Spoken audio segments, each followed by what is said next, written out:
Shalom. I went to a lecture at a church in Wheaton called the First Presbyterian Church, and they have an organization they've been sponsoring for many years called Abraham's Children.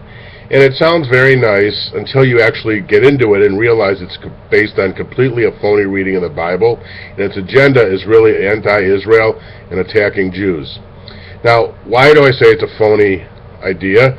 Well, their literature openly says that Abraham had many sons, not just Isaac, and therefore they jump to this conclusion, which is completely erroneous, specious, that the covenant of the land goes to all of his descendants.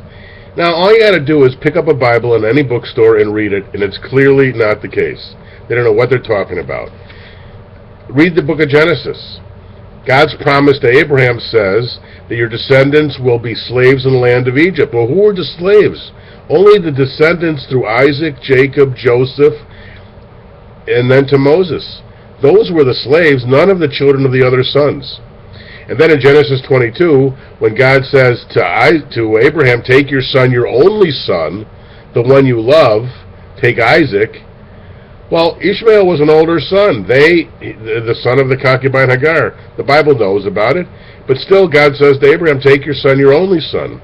In fact, that's repeated for you Christians in the book of Hebrews in the New Testament. It says the same, it quotes the same source. And then read the entire Bible, or just read pieces of it. You can't hardly turn a page without finding the land promised to Abraham's descendants through Isaac. Because the story then leaves out the other sons. It mentions them barely. You hardly know them. You got to look on Google to find out who the other sons are. Ishmael is just a side character in the Bible. And then you get Jacob, and then his brother Esau becomes a side character. And then you get Joseph, the 12 tribes in Joseph. And then it goes through Moses. And the whole books of Exodus, Leviticus, Numbers, Deuteronomy are all about Moses leading the children of Israel to the promised land of Israel, that God over and over and over says it's yours. Now, this professor who spoke, and I'll give you several videos on him because he spoke complete nonsense in my opinion, just lies, only to make the Jews look bad and to bolster the murderous, jihadist, terrorist Palestinians. He made the claim, too, that the land doesn't belong to the Jews. But you think about the story of the Bible and the whole book of all the way through where Moses leads them to the promised land. And over and over and over. So I said to this guy, well, what about the phrase Am Segula, Mamlechet Kohanim, Goy Kadosh? Some basic fundamental Hebrew prayers that anybody knows the Bible, words that God uses to describe Israel. And he looked at me like he was dumbfounded. I bet you this guy doesn't know any Hebrew. And how could he be teaching about the Bible without knowing any Hebrew is beyond me. You got the original language there.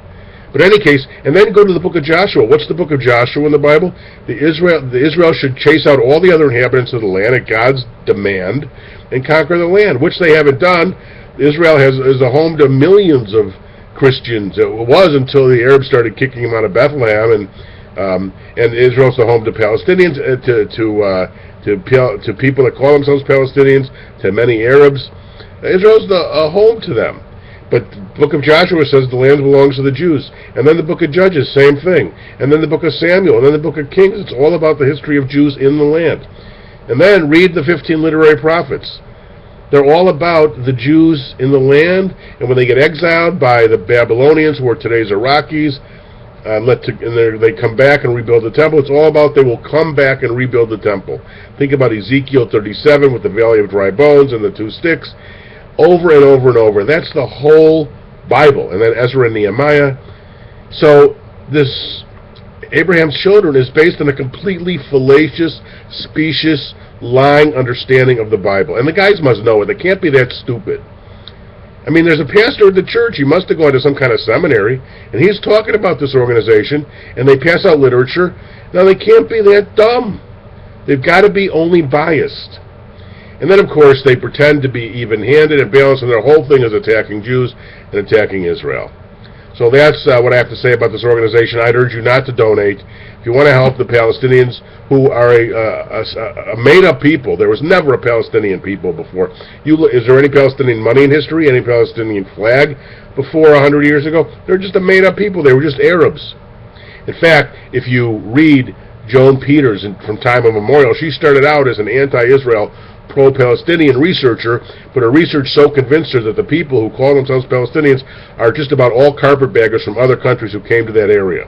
And the ones who grew up in those refugee camps, they were put in those refugee camps by the Jordanians, who controlled the West Bank from 1948 to 1967, which is something that's never mentioned. So that's my take on this Sons of Abraham organization, based on a complete lie of the misreading of the Bible.